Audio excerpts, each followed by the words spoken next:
Hi friends, ಈ ವಿಡಿಯೋದಲ್ಲಿ ನಾನು ನಿಮಗೆ ಒಂದು ಫೋಟೋ ಎನ್ಹ್ಯಾನ್ಸರ್ ಬಗ್ಗೆ ತಿಳಿಸ್ಕೊಡ್ತಾ ಇದ್ದೀನಿ. ಇದು ಒಂದು ರೆಮಿನಿ ಅಂತ ಒಂದು ಪ್ಲೇಸ್ಟೋರ್ನಲ್ಲಿ ಅವೈಲೇಬಲ್ ಇದೆ, ಬಟ್ ಪೇಯ್ಡ್ ವರ್ಷನ್. ನೀವು ಫ್ರೀಯಾಗಿ ಯಾವ ರೀತಿ ಯೂಸ್ ಮಾಡ್ಕೊಳ್ಳೋದು ಏನು A to Z ನಾನು ಈ ವಿಡಿಯೋದಲ್ಲಿ ತಿಳಿಸ್ಕೊಡ್ತೀನಿ. ಹಾಗೆ ಈ ಒಂದು ಅಪ್ಲಿಕೇಶನ್ ಪ್ಲೇಸ್ಟೋರ್ನಲ್ಲಿ ಡೌನ್ಲೋಡ್ ಮಾಡಿಕೊಂಡ್ರೆ ನಿಮಗೆ 1 or 2 ಫೋಟೋಸ್ ಮಾತ್ರ ಫ್ರೀಯಾಗಿ ಬರುತ್ತೆ.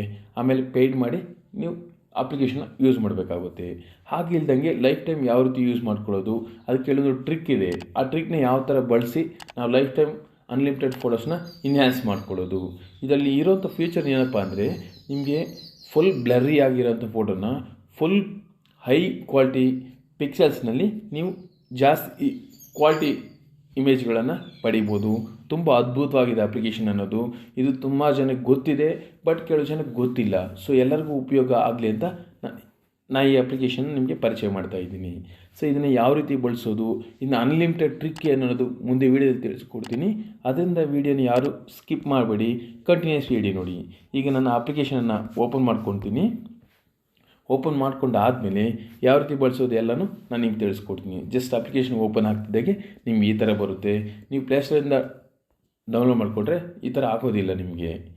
ಅದು ಬೇರೆ ಪರ್ಮಿಷನ್ ಎಲ್ಲ ಕೇಳುತ್ತೆ, credit card debit card details ಕೇಳುತ್ತೆ, ಆಮೇಲೆ ಓಪನ್ ಆಗುತ್ತೆ. ಅದು ಏನೇನೋ ಪ್ರಾಸೆಸ್ ಇದೆ. ಸೊ ಆ ಥರ ಇಲ್ದಂಗೆ ಸಿಂಪಲಾಗಿ ಯಾವ ರೀತಿ ಓಪನ್ ಮಾಡಿಕೊಂಡು ನಾವು ಯೂಸ್ ಮಾಡೋದನ್ನೋದು ನಾನು ತಿಳಿಸ್ಕೊಡ್ತೀನಿ. ಸೊ ಇದನ್ನು ಅಪ್ಲಿಕೇಶನ್ ಯಾವ ರೀತಿ ಡೌನ್ಲೋಡ್ ಮಾಡ್ಕೋಬೇಕು, ಡೌನ್ಲೋಡ್ ಮಾಡಿಕೊಂಡ್ರೂ ನಿಮಗೆ ಉಪಯೋಗ ಇಲ್ಲ, ಅದನ್ನ ಯಾವ ರೀತಿ ಬಳಸೋದು, ಅದನ್ನು ಅನ್ಲಿಮಿಟೆಡ್ ಟ್ರಿಕ್ ಯಾವ ಥರ ಮಾಡ್ಕೊಳ್ಳೋದು ಅನ್ನೋದು ನಾನು ನಿಮ್ಗೆ ತಿಳಿಸ್ಕೊಡ್ತೀನಿ. ಸೊ ಫ್ರೆಂಡ್ಸ್, ನೋಡ್ಬೋದು ನೀವೀಗ ಇಲ್ಲೊಂದು ಫೋಟೋ ತೊಗೊಂಡಿದ್ದೀನಿ ನಾನು. ಇದು ತುಂಬ ಬ್ಲರ್ರಿ ಆಗಿದೆ. ಸೊ ಎಷ್ಟು ಪಿಕ್ಸೆಲ್ಸ್ ಅನ್ನೋದು ಇಲ್ಲವೇ ಇಲ್ಲ. ಸೊ ಹಾಗೆ ಮಬ್ಬಾಗಿದೆ ಇಮೇಜ್ ಅನ್ನೋದು. ಈಗ ನಾನು ಆ್ಯಡ್ ಮಾಡ್ತಾಯಿದ್ದೀನಿ ಇಮೇಜ್ನ, ಆಟೋ ಎನ್ಹ್ಯಾನ್ಸ್ ಕೊಟ್ಟಿದ್ದೀನಿ, ಆಟೋಮೆಟಿಕಾಗಿ ಇದು ಮಾಡುತ್ತೆ. ಸೊ ನೋಡ್ಬೋದು ನೀವೀಗ ಈ ಲೆಫ್ಟ್ ಸೈಡ್ ಇರೋದು ಬಿಫೋರು, ಈ ಕಡೆ ಇರೋದು ಆಫ್ಟರು. ಈಗ ನಿಮಗೆ ಜೂಮಲ್ಲಿ ತೋರಿಸ್ತೀನಿ. ಸೊ ಈಗ ನೋಡ್ಬೋದು ಎಷ್ಟು ಬ್ಲರ್ ಆಗಿದೆ ಇಮೇಜ್ ಅನ್ನೋದು. ಪಿಕ್ಸೆಲ್ಸ್ ಏನಾದ್ರು ಕಾಣ್ತಾ ಇದೆಯಾ ನಿಮಗೆ? ಸೊ ಎನ್ಹ್ಯಾನ್ಸ್ ಆದಮೇಲೆ ಯಾವ ಥರ ಇರುತ್ತೆ ಅಂತ ನೀವು ಇಲ್ಲೇ ನೋಡ್ಕೋಬೋದು. ನೋಡಿ ಈಗ ಯಾವ ರೀತಿ ಇಮೇಜ್ ಬಂದಿದೆ ನನಗೆ ನಂಬೋಕ್ಕಾಗ್ತಾಯಿಲ್ಲ, ಅಷ್ಟು ಚೆನ್ನಾಗಿದೆ ನೋಡಿ ಈ ಕಡೆಗೆ. ಸೊ ಈಗ ನೋಡಿ, ಸೊ ಇದೇ ಕಾಣಿಸ್ತಿದೆ, ಇದೇ ಕಾಣಿಸ್ತಾ ಇದೆ. ಸೊ ಅಮೇಝಿಂಗಲ್ಲ, ನಾವು ಏನೂ ಮಾಡಬೇಕಿಲ್ಲ. ಜಸ್ಟ್ ಈ ಥರ ಆದಮೇಲೆ ಮೇಲ್ಗಡೆ ಒಂದು ಡೌನ್ಲೋಡ್ ಬಟನ್ ಇದೆ. ಆ ಡೌನ್ಲೋಡ್ ಬಟನ್ ಕ್ಲಿಕ್ ಮಾಡಿದ ತಕ್ಷಣ ಇಮೇಜನ್ನು ಸೇವ್ ಆಗುತ್ತೆ. ಸೊ ಈಗ ನಮ್ಮ ಗ್ಯಾಲರಿಗೆ ಇಮೇಜ್ ಸೇವ್ ಆಯಿತು. ಮೇಲ್ಗಡೆ ಡನ್ ಅಂತ ಇದೆಯಲ್ಲ, ಆ ಡನ್ ಕೊಡ್ತೀನಿ. ಮತ್ತು ಬೇರೆ ಫೋಟೋಸ್ ಇದ್ದರೂ ನಾವು ಮಾಡ್ಕೋಬೋದು. ಕೆಲವು ಟೈಮ್ನಲ್ಲಿ ಈ ಥರ ಮಾಡುವಾಗ ಎರರ್ ಬರುತ್ತೆ, ಸೇವ್ ಆಗೋದಿಲ್ಲ ಇಮೇಜು. ಆವಾಗ ನೀವೇನು ಮಾಡಬೇಕು, ನಿಮ್ಮ ಒಂದು ಮೊಬೈಲ್ ಸೆಟ್ಟಿಂಗ್ಸನ್ನು ಓಪನ್ ಮಾಡ್ಕೋಬೇಕು. ಸೊ ನಾನೇನು ಮಾಡ್ತೀನಿ, ನನ್ನ ಮೊಬೈಲ್ ಸೆಟ್ಟಿಂಗ್ಸ್ ಓಪನ್ ಮಾಡ್ಕೊತೀನಿ. ಇಲ್ಲಿ ಇನ್ಸ್ಟಾಲ್ಡ್ ಆ್ಯಪ್ಸ್ ಅಂತ ಇರುತ್ತೆ. ನಿಮ್ಮ ಮೊಬೈಲಲ್ಲಿ ಇನ್ಸ್ಟಾಲ್ ಆಗಿರೋ ಆ್ಯಪ್ಸೆಲ್ಲೂ ಒಂದು ಜಾಗದಲ್ಲಿ ತೋರಿಸ್ತಾ ಇರುತ್ತೆ. ಸೊ ಅದನ್ನು ಓಪನ್ ಮಾಡಿದ ತಕ್ಷಣ ಅಲ್ಲಿ ನಿಮ್ಮ ರೆಮಿನಿ ಅನ್ನೋ ಒಂದು ಅಪ್ಲಿಕೇಶನು ಇನ್ಸ್ಟಾಲ್ ಆಗಿರುತ್ತೆ. ಸೊ ಅದು ಜಾಗ ಎಲ್ಲಿದೆ ಅಂತ ಆ ಅಪ್ಲಿಕೇಶನ್ನ ಹುಡುಕೊಳ್ಳಿ.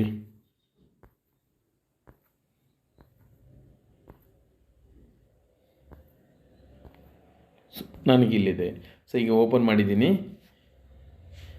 ಈಗ ಸ್ಟೋರೇಜ್ ಅಂತ ಇದೆ. ಸೊ ಇದನ್ನು ಓಪನ್ ಮಾಡ್ಕೊತೀವಿ. ಕ್ಲಿಯರ್ ಕ್ಯಾಚ್, ಕ್ಲಿಯರ್ ಡೇಟಾ, ಈ ಎರಡನ್ನು ಕೊಟ್ಟರೆ ಏನಾಗುತ್ತೆ ಅಂದರೆ, ಅದರಲ್ಲಿ ನಿಮಗೆ ಸ್ಟೋರೇಜ್ ಅನ್ನೋದು ಆಗಿರುತ್ತಲ್ವಾ. ಸೊ ಹಳೆ 3 or 4 ಫೋಟೋಸ್ ಅನ್ನೋದು ಅದು ಕ್ಲಿಯರ್ ಆಗಿಬಿಟ್ಟು ಮತ್ತು ಹೊಸ್ದಾಗಿ ಬಂದುಬಿಡುತ್ತೆ. ಮತ್ತು ನಿಮಗೆ ಅನ್ಲಿಮಿಟೆಡ್ ಫೋಟೋಸನ್ನು ಮಾಡ್ಕೋಬೋದು. ನಿಮ್ಗೆ ಯಾವಾಗ ಇಮೇಜ್ ಅನ್ನೋದು ಸೇವ್ ಆಗ್ತಾಯಿಲ್ಲ, ಎರರ್ ಬರ್ತಾಯಿದೆ ಅಂದಾಗ ಮಾತ್ರ ಈ ಟ್ರಿಕ್ ಉಪಯೋಗಿಸಿ. ಇಲ್ಲಾಂದರೆ ನಿಮಗೆ ಎಲ್ಲಿವರೆಗೂ ಫೋಟೋ ಸೇವ್ ಆಗ್ತಿದೆ ಅಲ್ಲಿವರೆಗೂ ಉಪಯೋಗಿಸ್ಕೊಳ್ಳಿ. ಸೊ ಈಗ ಈ ಅಪ್ಲಿಕೇಶನ್ ಯಾವ ರೀತಿ ಡೌನ್ಲೋಡ್ ಮಾಡ್ಕೊಳ್ಳೋದು ಅಂತ ತಿಳಿಸ್ಕೊಡ್ತೀನಿ.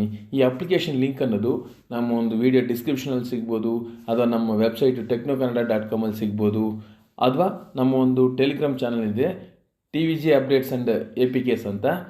ಅದ್ರ ಮುಖಾಂತರ ನೀವು ವಿಸಿಟ್ ಮಾಡಿ ಆ ಚಾನಲ್ನ ಸಬ್ಸ್ಕ್ರೈಬ್ ಮಾಡಿಕೊಂಡು ಅದರಲ್ಲೂ ಫಾಲೋ ಮಾಡೋದ್ರಿಂದ ಅದರ ಲಿಂಕ್ಗಳು ನಿಮ್ಗೆ ಸಿಗ್ಬೋದು ಫ್ರೆಂಡ್ಸ್.